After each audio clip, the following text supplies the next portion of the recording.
This from President Zelensky of Ukraine. He's commented about that missile strike, and he's in no doubt. He says it is a significant escalation in the conflict and that action is needed. That from President Zelensky of Ukraine. Well, let's talk to our Defence and Security Editor, Deborah Haynes. And Deborah, President Zelensky then in no doubt, as I say, they're saying it is a significant escalation, and that is precisely what NATO is trying to work out. Yes, it's very important for NATO to understand, or NATO members to understand exactly what's happened before they can come out with any kind of response, because this is such a grave situation. Poland is a member of the NATO alliance.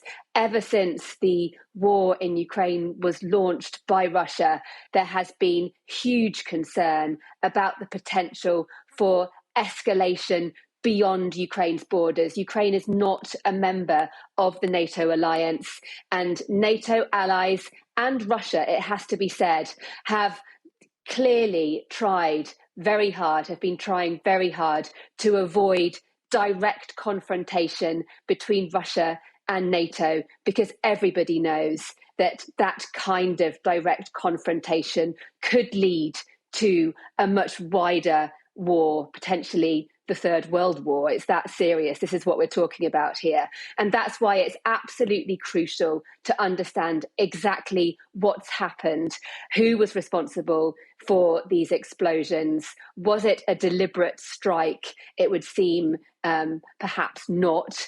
And also then how it happened. And the NATO allies will then be wanting to think about their response. Of course, there is Article 5, which is that collective, unifying, fundamental principle of NATO. An attack on one is an attack on all, and all come to the defence of the ally that is under attack. But in order for Article 5 to be implemented, all allies have to agree. And so that is going to be key as well, before anyone is going to be making any political decision, because it's a political decision ultimately to launch, to make an Article 5 action. All 30 member states will have to agree, and they'll have to agree on what happened, who was responsible and why.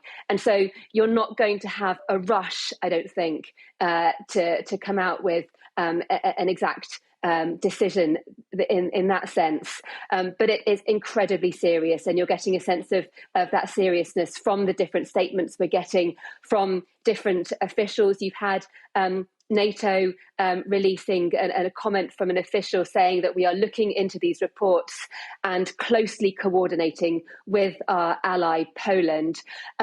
For Ukraine, you've just talked about what the president was saying about calling this an escalation.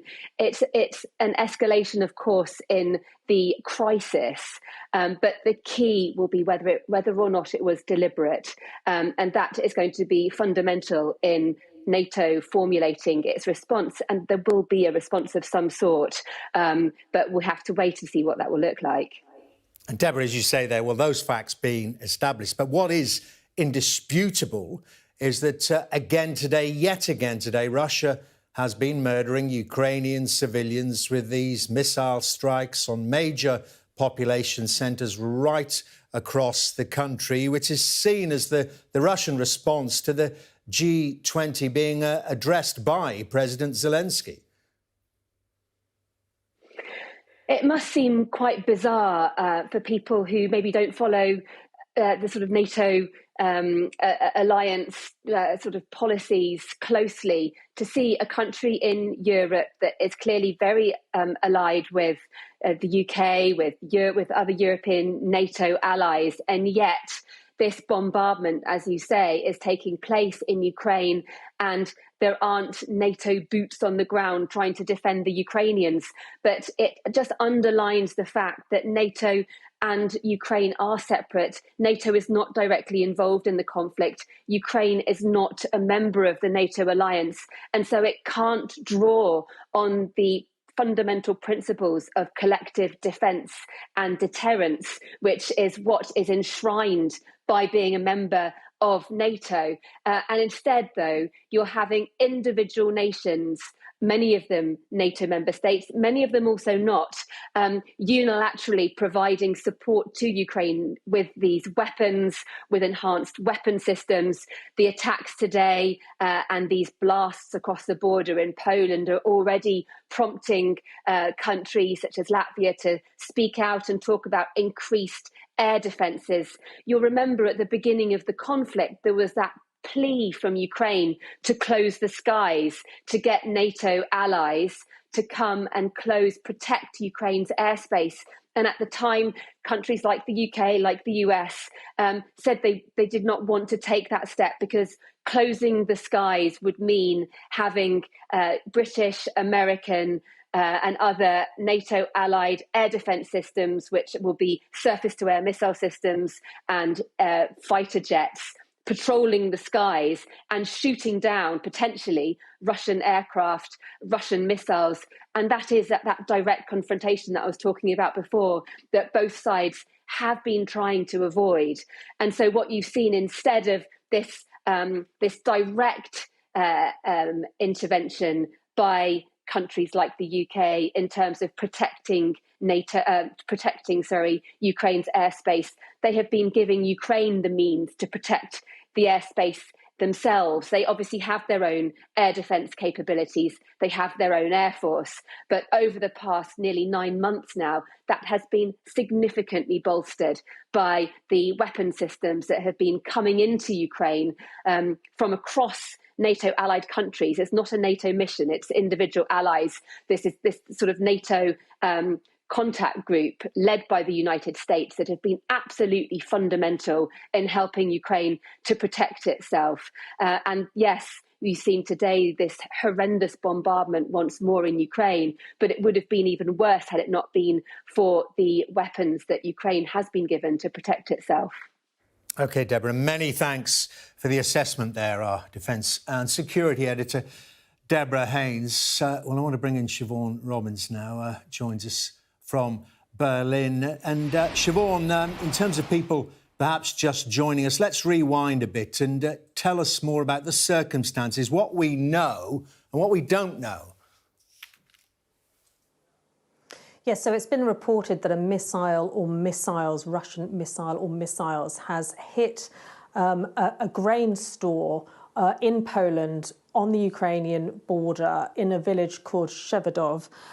We're being told that 2 people have died. We know that the Pentagon has said it's looking into these reports, that the Polish Prime Minister has called an emergency meeting saying this is a crisis situation. He's talking to his defence officials now to find out what's going on. We know a similar situation is happening in Hungary as well. They're having an emergency meeting too. And we're getting reaction from various countries across Europe and also in the US. And I think what's important to note, which everyone has been saying tonight, is there's very, very cautious language, whether it's coming out of NATO or the US or Europe, around what has happened. And that shows you just how tense this situation is. I'm going to give you a flavour of some of the lines that have been coming out of various places so that you can really get up to speed with what's going on. So first of all, we've had NATO saying we're looking into these reports and closely coordinating with our ally Poland. Then we've had President Zelensky of Ukraine saying we've warned that Russia's actions are not limited to Ukraine.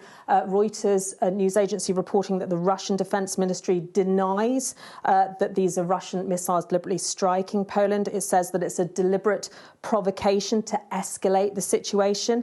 And then we've had Estonia coming out saying this is most alarming. The Czech Republic saying if Poland confirms the missiles also hit its territory, this will be a further escalation by Russia. And really, that's the point now that everyone is looking at. Was this a deliberate attack on Poland, which we know has been extremely strong in its stance against Russia ever since this war in Ukraine broke out? Or was this an accident? That's what the conversations will be going on behind the scenes right now. What's going to happen? Because we've said it time and time again over the last hour or so. The big problem here is that Poland is a NATO member, and that is an issue because if this is a deliberate attack, then there'll be conversations around whether other NATO members should react to protect this member. It wouldn't happen immediately, as you've heard from Deborah Haynes, and there'll obviously be discussions about, was this an accident? Was this something that the Russians can deny to diffuse the situation, but they will be the key questions now being looked at around the world. OK, Siobhan, thank you very much indeed. Siobhan Robbins there in Berlin, and you'll have heard Siobhan telling us there that the Russian Defence Ministry denying any involvement in the incident at all, saying it's a deliberate provocation. So let's get more now on the view from Moscow with our correspondent there, Diana Magnay. And Diana, I suppose pretty much expected that this would be the Russian position. Presumably then they're saying it's a so-called false flag operation. Well, they're just saying that it doesn't have anything to do with them and that there were no strikes from Russian missile systems along the Ukrainian-Polish border today, and that the photos that are appearing on Polish media of the weapons debris have nothing to do with Russian weapons, and they're calling it a deliberate provocation in order to escalate the situation. So, I mean, I think there are two possible theories. One is, was this a mistake? The other is it a way of testing NATO's resolve at a time when the G20 is taking place? President Putin is obviously not there. It could also be that, for example, this was one of those missiles that was one of many today striking key Ukrainian energy infrastructure, especially, which was taken down by Ukrainian air defence. And we have debris hitting in Poland, and we know that 2 people were killed. So there are a number of possible eventualities. And as we were hearing from Lord Dannatt, as we were hearing from Deborah Haynes there, I think that it will take a lot of cool minds to make sure that there is no dramatic escalation. But, you know, knowing Russia's track record, it is quite possible that they would try and test the waters with a strike which they can plausibly deny. But at the same time, if this was just one of the many missiles that hit Ukraine or were targeted at Ukraine today and was taken down by Ukrainian air defence and it landed the other side of the border, then that too is a very real possibility. So I think we're in a dangerous situation, one where, of course, you have all the leaders of Eastern Europe and NATO wondering what to do next, and one where I imagine if the Ministry of Defence's latest post is to go by, Russia will deny over and over again. The question is, if we discount the idea that this was an accident, what is Vladimir Putin trying to achieve? Does he really want to escalate this in a way that involves NATO? Of course, in his own country, his people are being told continually that this is essentially and effectively a war against NATO in any case, and that NATO is supplying the weapons to Ukraine. NATO is essentially the master of Ukraine, that this is a war for Russia's defence against NATO. And I have no doubt that President Putin feels pretty aggrieved that he's not sitting as a trusted member of the G20 or, in fact, in the G20 at all, and wants to mark the moment, especially after President Zelensky's address, calling it the G19, etc. But whether he is choosing to make a deliberate strike on a NATO member state, knowing the consequences, knowing the responsibilities for all NATO members under Article 5 is a completely different story. And I think that cool heads should prevail. We need to sit tight and try and work out what went on.